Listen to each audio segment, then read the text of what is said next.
حضرت ابو ذر غفاری رضی اللہ تعالیٰ عنہ بیان کرتے ہیں کہ نبی کریم صلی اللہ علیہ وسلم نے یہ بات ارشاد فرمائی، تبسمک فی وجہ اخیک لک صدقۃ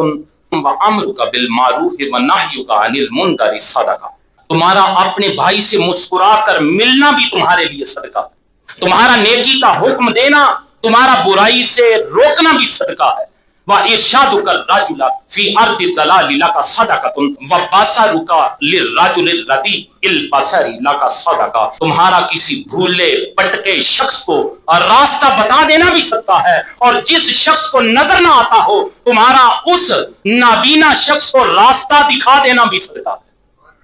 وَإِمَاتَتُكَ الْحَجَرَ وَالشَّوْكَةَ وَالْعَزْمَ عَنِ الطَّرِيقِ لَكَ صَدَقَةٌ، راستے سے پتھر کانٹا ہڈی وغیرہ کو ہٹا دینا بھی تمہارے لیے صدقہ ہے۔ وَإِفْرَاغُكَ مِنْ دَلْوِكَ فِي دَلْوِ أَخِيكَ لَكَ صَدَقَةٌ، حضور نے فرمایا اپنے ڈول کے ذریعے